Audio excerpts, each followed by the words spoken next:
Bienvenue Stop Invest, la chaîne des top d'investissement. Ici, on parle essentiellement d'entreprises de qualité. Avons-nous une opportunité d'investissement sur Concentrix? C'est la question à laquelle on va essayer de répondre en se basant sur les états financiers de la compagnie. Je rappelle que ceci représente uniquement mon point de vue et non un conseil d'investissement. Et comme d'habitude, je me réserve le droit de me tromper. Donc, c'est une demande spéciale d'un abonné Top Premium. Je rappelle que dans le service Top Premium, vous pouvez demander des analyses quantitatives, entre autres. Alors, c'est un concurrent à Téléperformance. D'accord, on en a déjà parlé, j'en ai parlé sur plusieurs de mes vidéos ici. Et puis plus généralement, c'est le résultat financier avant Téléperformance. Donc si vous voulez avoir une idée de comment est-ce que le secteur se porte aujourd'hui. Enfin, si vous voulez avoir une idée ici sur la santé du secteur d'activité, vous regardez les résultats financiers ici de Concentrix. Il me semble que Téléperformance, ils vont publier leurs résultats financiers quand ça. Je vais vérifier ici. Voilà, on sait à peu près à quelle période là. C'est 6 mars. Oh, parfait. Donc, on va parler de Concentrix aujourd'hui, qui n'a pas un grand historique. Elle est nouvellement cotée. Je pense que ça fait 2 ans aujourd'hui qu'elle est cotée. Du point de vue revenu, on a une croissance des revenus. Faites attention, elle a fait l'acquisition ici de WebHub. Donc, ça peut booster les revenus ici. C'est un marché en pleine consolidation.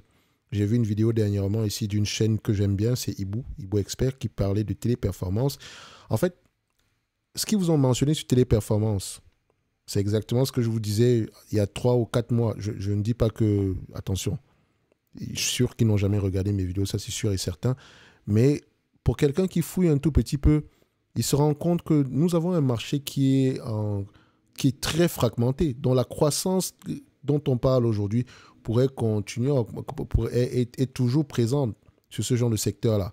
Donc, il y a certains segments qui vont être impactés et d'autres qui vont avoir tendance ici à être résilients ou bien à bénéficier de tout ce qu'on appelle l'intelligence artificielle ici. Donc, Concentrix et Téléperformance sont très bien positionnés ici aujourd'hui. Et Téléperformance est leader de très loin quand vous prenez Concentrix et Téléperformance.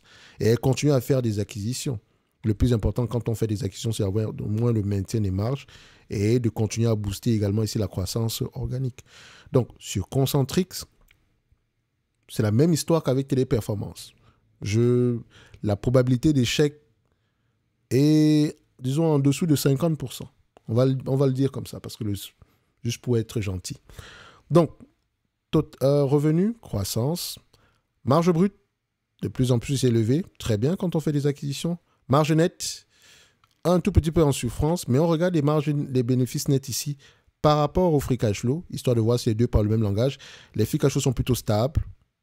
Donc, on peut se dire ici qu'on a des marges de free cash flow un peu plus élevées que les marges nettes. Donc, le free cash flow pourrait représenter la véritable rentabilité de ce business-ci. Marge EBITDA, stable. On aime ça également. Comparer les marges EBITDA avec les marges de free cash flow, histoire de voir à peu près quelle est la différence entre les deux, c'est parfait. Dette nette sur EBITDA, 3,9 fois les EBITDA ici. Et l'EBITDA ici, en termes de volume, a sans doute augmenté. Donc, ça veut dire que la dette nette, du point de vue volume, a augmenté. Donc, le plus important maintenant, c'est de voir si on va rembourser cette dette-là. Qu'est-ce que l'entreprise prévoit faire par rapport à ça? On a des free cash flow aux alentours de 500 millions par là. On peut rembourser la dette ici à peu près 11 à 10 ans par là. Donc, il faut faire attention. Je pense qu'on est déjà à un niveau limite. OK? Donc, nombre d'actions, est-ce que ça augmente, ça diminue? Augmente également. Donc, on a fait l'acquisition ici en émettant également de nouvelles actions. C'est justifié. OK? Donc, du point de vue évaluation, ça va donner quoi? Bon, c'est un business que d'aucuns payaient à des multiples de 17, 20 fois les bénéfices à une certaine époque.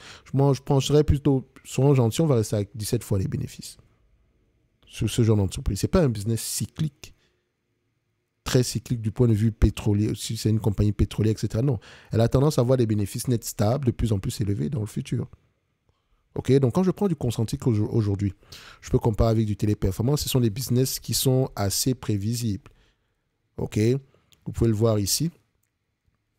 Les analystes ont tendance à faire de bonnes prévisions. Plus de 90% du temps ici, ils ont raison. OK. Donc, si je prends du Concentrix, il y a de grandes chances qu'on ait également tendance à faire de bonnes prévisions.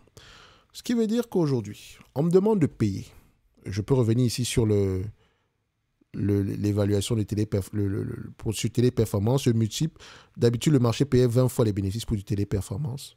Donc, en payant 17 fois les bénéfices pour cette compagnie-ci, je ne pense pas, surpayer. Et c'est déjà ça. Et on peut également voir les choses du point de vue rendement. Nous avons une entreprise qui prévoit avoir des bénéfices nets ajustés, enfin, ça, ces bénéfices-là sont ajustés. Ici, on pourrait prendre des free cash flow qui sont vraiment plus élevés. On prévoit avoir des free cash flow aux alentours de 11,17$ d'ici 2024. Par rapport au prix actuel à 83$, c'est un rendement sur coût de 13%.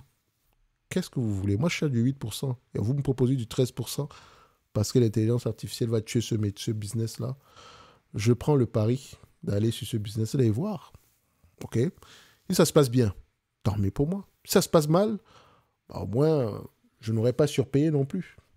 OK? Et je n'aurais pas mis une grosse partie de mon portefeuille également dessus. Parce qu'il y a toujours cet inconnu-là. Mais au fur et à mesure que je lis sur Téléperformance et Concentrique, c'est les business qui vont avoir tendance à s'en sortir.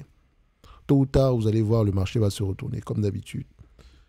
Donc, aujourd'hui, en prenant en considération une légère croissance jusqu'en 2026, par rapport au prix d'acquisition actuel, 83$, rendement de 18%. Mais n'oubliez pas, 15 fois 17, 17 fois les bénéfices, ça fait 255$. Moins la dette nette en date d'aujourd'hui. On va prendre la dette nette. Alors, pour la dette nette, on a combien? Moins la dette nette aux alentours de 85$. Moins 85$. On pourra avoir un business à 170$ d'ici 2026 si le marché paye 17 fois les bénéfices en prenant en considération la dette. Donc, je ne surpaye pas en date d'aujourd'hui. Donc, Concentrique, c'est intéressant. Et allez-y creuser. Et vous allez voir ici qu'elle est affectée par le même type de news négatives que Téléperformance. Pourtant, le business est là. Il a tendance à se comporter correctement. OK? Ça peut ralentir comme tous les business d'ailleurs, mais on n'est pas sur une chute vertigineuse comme on le pensait.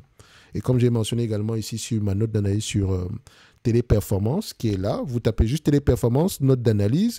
Vous allez voir, c'est une note d'analyse qui date de quand? Comment elle date de quand cette affaire-là? Je vais voir ça ici. Téléperformance. Je suis sur mon téléphone, je regarde ça rapidement. Alors, la note d'analyse sur Téléperformance, elle est vieille, hein, cette note-là. Je pense qu'elle date à peu près d'il y a 9 mois, là. Non, je pense que c'est 6 mois, hein, si je ne me trompe pas. Ouais, c'est ça. Elle date d'il y a 6 mois. C'est la fameuse note où on a écrit plus 100% Téléperformance. C'est la note d'analyse. Parce que parfois, je mets sur mes images de notes d'analyse. Je n'ai pas une grande imagination. Donc, moi, mes vidéos, je mets le nom de l'entreprise. Je mets des indications, point barre. Parce que ça me permet de retrouver mes vidéos plus tard. Je n'aime pas faire des vidéos où je dis j'achète cette entreprise. Parce qu'en fait, en réalité, je veux juste savoir. Je veux toujours vérifier à peu près ici les recherches sur certaines entités. Donc, j'ai tendance à mettre le nom ici. Dans Téléperformance, vous allez retrouver, ça s'appelle le deal du siècle. Voilà, la vidéo date ici ça date du mois d'août 2023. Août 2023. Ça n'a pas trop changé depuis, je pense qu'en août 2023, on était à quoi? 150$ l'action? 150€ l'action? Août 2023, ouais, c'est ça? 115 par là. OK? Donc, les deux c'est toujours la même histoire. Je pense que l'entreprise est sous-évaluée en date d'aujourd'hui. Est-ce qu'elle verse un dividende ici? On va vérifier ça. Non. Enfin, oui. 1,36%. Il y a de grandes chances que ce dividende continue à croître. Mais n'oubliez pas, la priorité au remboursement de la dette. Si on prend en considération aussi le remboursement de la dette, je pense qu'on avait 85$ ici de dette nette. Par rapport aux 15$ l'action de 2026, on peut rembourser la dette ici en 6 ans par là. Donc, il me semble que les bénéfices nets vont avoir tendance... Les free cash vont avoir tendance ici à être au même niveau ici que vont avoir tendance ici à épurer la dette en moins de 10 ans. Donc, ce n'est que mon point de vue. Hein. Je me réserve toujours le droit de me tromper. Merci.